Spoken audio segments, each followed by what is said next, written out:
too loud. It's too loud for me. Darcy Turner loved silence.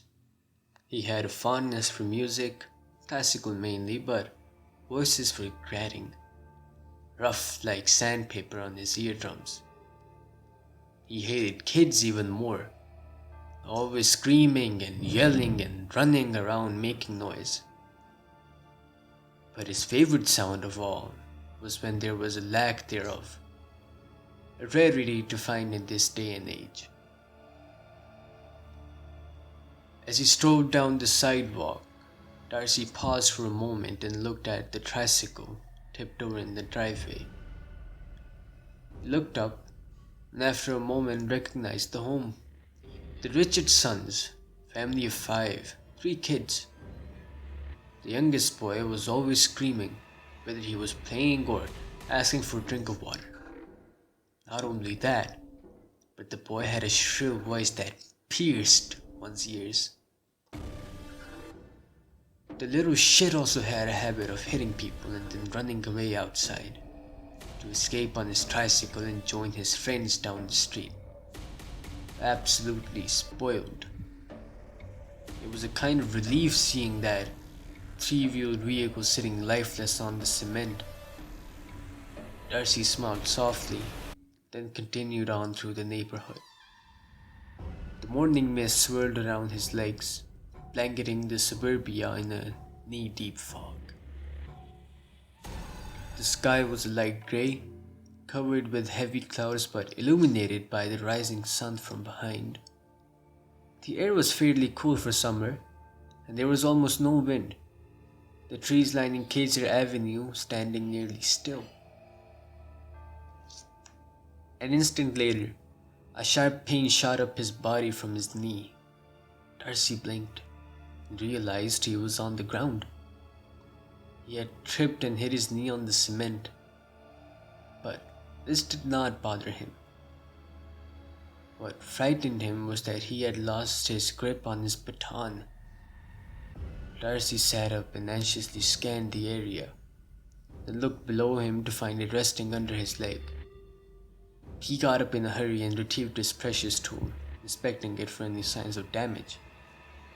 Once he was certain it was still intact, he sighed in relief and chuckled, rubbing his knee. The pain reminded him of Lucy. The mutt had bit him once as he was fixing Mrs. Murphy's system, an issue also caused by the chewing of the dog on some certain cables. Darcy had almost kicked the damn thing. Mercy showed up to apologize for her little Lucy baby. Every repair job at that place, which was often due to the dog repeatedly tearing apart wiring, was miserable. He would try to wear earbuds to listen to his music while he worked, but either the mutt or Murphy herself always had something to bark about for the entirety of the job. How the hell do you accrue enough wealth to live here, and yet don't have the brains to discipline your dog? Or yourself? The answer to this question always eluded Darcy, and eventually he stopped asking. Kaiser Avenue was on the richer side of town. It was a part of a subdivision filled with beautiful houses for the upper middle class, with lush and well-tended green lawns to hold barbecues on, and the pools. Ah, yes, everyone loved their pools. One time when Darcy had to repair a unit that was going off every time the dog ran by it, the grandkid jet splashed him while his back was turned. He laughed it off at first, but then they began throwing the pool toys at him. He took it more seriously. Mrs. Grant came out and yelled as well when he tried to approach the kids, and told him to leave without finishing the repair. His boss wasn't too happy about that one either. But none of that mattered now. That was the past, this was the present, and the world was quiet here, just how he liked it. Bird chirped and fluttered above Darcy. He watched it go, making its way to a nest down the avenue in another tree. Of the few sounds Darcy could stand, this was the most beautiful. Oh, how it must have felt to be free, and to have a voice that sung so sweetly. He took the baton in his hand and waved it in the air, synchronizing with the voice of his avian friend, until he had convinced himself he was the one orchestrating that song. Tracy, the eldest daughter of the Munros, she had a great singing voice. Darcy always looked forward to any job at the Munros because she was constantly practicing. Not only that, but Tracy enjoyed his company. They would speak in soft voices at great lengths, mostly about music and singing. Though he was generally very negative about most things outside of that realm should the topic arise, she didn't seem to mind. Out of everyone on this gluttonous, hubris-ridden lane, Tracy was the one that Darcy didn't have to tolerate. He embraced her company, and she his. Mr. Monroe, however, certainly did. The chunky old fuck, pushing into his 60s at that point, would always interrupt with his deep, burly shouting and make Darcy finish the repair immediately. The prompt slamming of the front door on his way out. Darcy could easily recall the day he first installed the system into their house. He had been out laying down sensors when Mr. Monroe came over and just started watching him, crunching on an apple. He hovered over Darcy for the rest of the installation. At one point, Darcy had politely asked him to back up a bit so he wouldn't hit Mr. Monroe with a pole, to which he responded, "Oh, now you're gonna threaten to hit me? Have a problem with me making sure I'm getting my money's worth? Maybe you can get the fuck out. I'll have someone more competent do the job." Darcy remembered blood dripping from his hand that day. His fingernails bored their way into his palm as he clenched his fist, just barely holding back from knocking the old fart on his ass and smashing his head into Jen. Instead, he nodded, apologized with a quiet voice, and returned to his work. Each and every day, this was his job. Going door to door on Kaiser Avenue, checking out repair and installation requests for the Harris security system. And at every house, there were a pair of cranky geezers with some kind of eternal gripe against youth. Save their own overly spoiled children, who were usually the ones responsible for breaking the system in the first place. And after a long day of putting up with people's shit, he'd come home to the bitch. Dawn always had something petty to complain about from her job at a local cafe. There was just one guy who didn't even tip me, even after I had made it clear that was what you're supposed to do, like, "Sorry, asshole." But anytime Darcy would try to softly speak about his grievances, she would never even consider hearing about Darcy's day. She'd either just cut him off with her own stories, or she was late for some bullshit and leave her apartment. A boiling anger started within Darcy, but he tried with all his might to contain it. Standing there in the middle of the street, he gritted his teeth and closed his eyes. But the memories flooded to him anyways. Donna's birthday was last night. When she came to him asking for a gift, Darcy pulled out a metal tube of sorts. What the fuck is this? Some kind of weird sex toy? Is this seriously what you got me? Donna made a disgusted face, the one he'd grown to see all too often. Darcy took the tube back. "No," he replied, reaching for his bag. Gripping his baton, he spun the tube onto it and simply replied, "This is." Though he hated this woman so, he conducted a flying piece for her, something to the suite of Beethoven. Deep and drumming was their breakup, bellowing from the bottom of his heart, one final song before she left.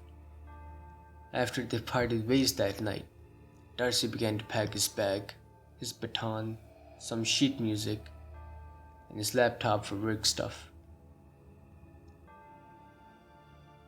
Darcy had been thinking about this for weeks. No, more than that. More than months. This was years in the making. Ever since he was a child, he had always wished to conduct a massive symphony, and this was his chance. He reached the avenue at about 4:30 in the morning. Though everyone on the avenue owned a Harris security system, the people there weren't of enough importance to hire wandering security. Save that shit for Bel Air. He entered onto the street, parked his van, and reached for his laptop. After logging a repair job, he deactivated all of the systems on Kaiser Avenue. It's time for the show. He began at the Richardsons.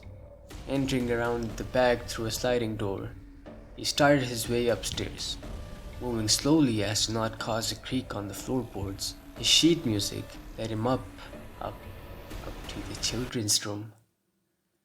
The best kind of music starts at piano, he thought. The door was open just a tad, enough for him to open some more and begin the song. After a couple of notes, there were sounds of movement in the house. The audience had begun to stir.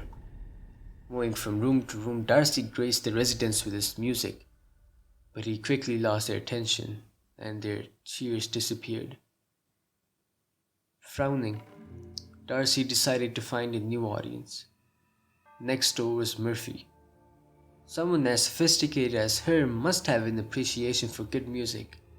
Entering the front door, one of the drummers started going by her own beat. Darcy scanned his orchestra and found the rogue, then quickly signaled for the rest of the players to show her how music is truly played. Patting Lucy's hair, Darcy looked up to Murphy watching him play. He smiled and gave her a short solo segment. Darcy continued to the neighborhood, his symphony ringing through each household. But each time his new audience grew too bored too quickly and went back to sleep. Eventually, he reached the Monroes. Darcy wiped his brow. He had saved the best part for last. Tracy. In the room, he gestured for a signal violinist to hold a single note as long as they could. He nodded and did so, dragging the bow over the string with the greatest of care.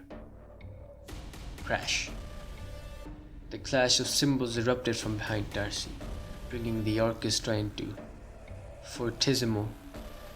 He turned to find Tracy's father standing there, his own baton at hand, trying to take the stage. Enraged, Darcy attacked Mr. Monroe. No, this is my song, he screamed, taking his baton and smashing Monroe in the nose with the handle. A ribbon of crimson flowed around them as Darcy continued hitting Monroe, the metal blood crushing the skull. The symphony having fallen silent by this point, save one pianist hitting the deepest note he could, over and over and over again. Monroe coughed, and more blood splattered onto the floor of the concert hall. Darcy's eyes flamed in rage. He took the violinist's bow and jammed it into the fat man's gut, more ribbon spilling from his innards. The pianist fell silent, and the only sound that remained was that of squishing flesh being penetrated by Darcy's blade. Once he was satisfied, Darcy stood up and looked down upon his work. He turned his head and looked towards his darling Tracy. Her white bed sheets coated in a spray of blood that continued to leak from her beautiful neck. Wiping a tear away, he approached her and closed her panic-stricken eyes and combed her hair with his fingers. I'm sorry. I'll never forgive myself for destroying such a beautiful voice. With the symphony concluded, Darcy turned and walked outside. A light fog had rolled in. He looked at the silenced 22 in his hand and closed his eyes. The neighborhood was quiet. There were no screaming children, no angry seniors, and no barking bitches. Just blissful silence to complement the conclusion of his masterpiece. And who knows, perhaps someone out there was calling for an encore. He chuckled to himself at the thought. They'd have to wait. For now, it was time to relax and bask in this quiet new world he had created. After all, Darcy Turner loved silence.